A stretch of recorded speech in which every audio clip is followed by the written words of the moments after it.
Hello everyone, my name is Olga. Me and my husband Rene are living in Turkey, and this is a vlog about our first day on a trip to Istanbul. I will show you where we are staying, share the details of how much money we are spending here, and also a short story about how we got scammed and got fake money here in Istanbul. Also in today's vlog you will see one of the most beautiful palaces in Turkey, and there actually the first president of Turkey lived and worked. This is not our first time in Istanbul, so as usual we take a Hava bus from the airport to the city. The buses go very often and they are very convenient. They have a separate section for your baggage, and also they make several stops on the way, and they are just a nice way to see the city, especially if you're traveling during the day. This is the street where we booked an Airbnb, and it was about 45 euro a night. And if I'm honest, for 45 euro a night our expectations were higher for Airbnbs. Pictures and reviews were good, but the reality unfortunately was not so much. So my advice, it's better to get a room in a chain hotel for this kind of money, for 45 euro a night. So our first order of business is to exchange some money, and I did it here, and unfortunately I didn't notice that they gave me a fake till later in the day. So I'll show it to you and explain how to tell it's fake at the end of this vlog. So for now we are very happy to be in Istanbul again and to see this beautiful area, Nişantaşı. Nişantaşı is an upscale residential area, and it's also popular for the fashion boutiques, some premium local brands, as well as you see party dresses and wedding dresses. We stopped at this nice chic cafe.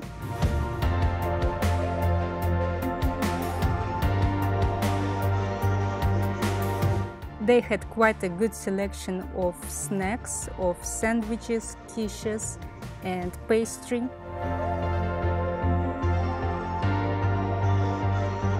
The interior was very chic, but the prices matched the location and the whole atmosphere of the cafe. They are not low. Here you can check out prices for drinks. And we got ourselves a latte and a double espresso. Total it was 65 Turkish lira.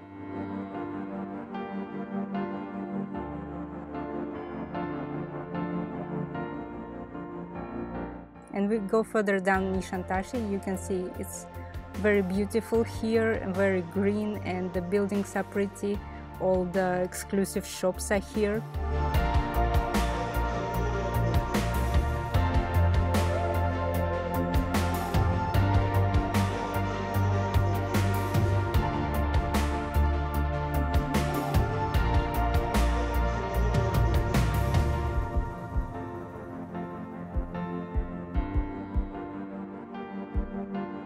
Basically, Nişantaşı is the most expensive Turkish shopping street. Also nice cafes, pubs, restaurants, you will find everything here.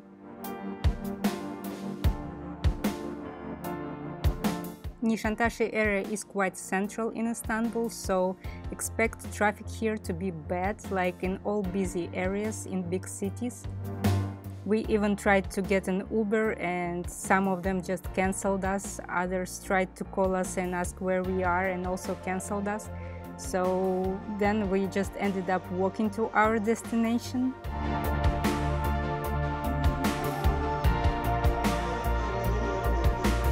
For lunch we are stopping at cafe restaurant Midpoint. It's a chain, you can find them in Antalya too.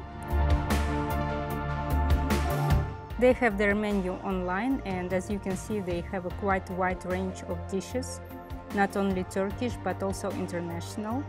We ordered 2 meals. Mine is Korean chicken with rice, and Rene has chicken with vegetables.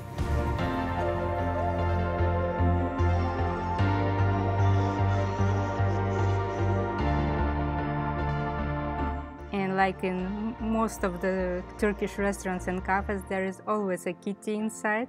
So our total bill is 176.5 Turkish lira.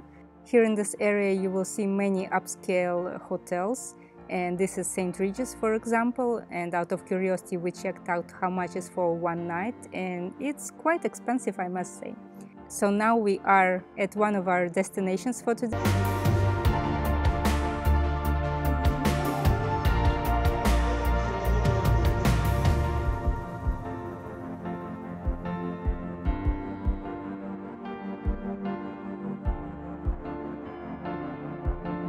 And in the middle of the park there is a walking bridge, and from there you can see the cable cars going.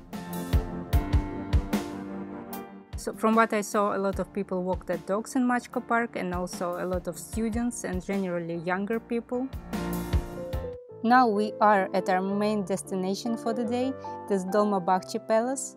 Right at the entrance you see a clock that is still functioning till this day, and it was built by a French clockmaster. On busy days, the queue for the palace starts right here, and it can take you an hour or two just to queue. But when we are visiting, you can see there is almost no queue, and here you go through some control.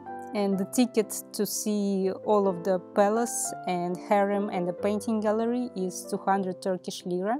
The harem is separate from the main palace. In the harem, all of the women lived, the Sultan's wives, his concubines, his mother and his children. I do recommend seeing both, but if you are very limited on time, then you might be good with just seeing the main palace. The story of this palace is that in the 19th century, all the sultans, they lived in the famous medieval Topkapi Palace, which is another very important historical site to see in Istanbul. But the sultan at the time, he wanted something more modern and more comfortable for living, something more luxurious even. So he wanted a more European style palace. Thus the construction of Dolmabahce Palace began, and unfortunately I wasn't able to film or take pictures inside, but this is what I found online. It is really beautiful inside, so you must go there and see it. Also, when Turkey became a republic in the 20th century, the first president, Atatürk, he also worked here in the summertime, and he even died in this palace. And the room where he died, it is preserved and you can see it, and even the clock was stopped at the exact time of his death. Also on the territory of the palace, I was surprised to see the birds, and we followed them and saw that there is actually a small bird house where you can even see peacocks.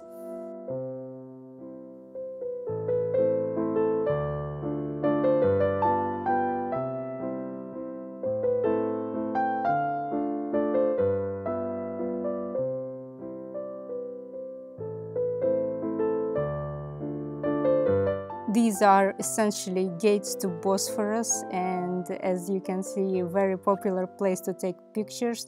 It's a really beautiful site.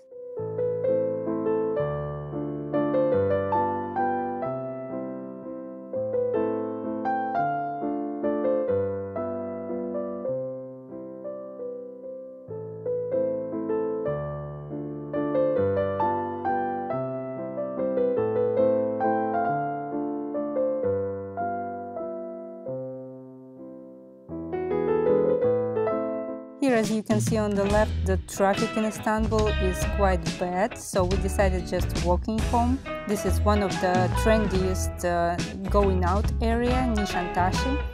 Here are the more popular chic bars are located. And if you are yourself a fan of reading, you might know the famous Turkish novelist Orhan Pamuk. He is a resident in Nişantaşı, and in some of his novels the events take place in this area. Also a beautiful sight to see in Nişantaşı is this mosque. You can see it has columns at the entrance, so in the beginning you kind of don't understand, is this really a mosque? But it is a functioning mosque, and we saw people are praying inside.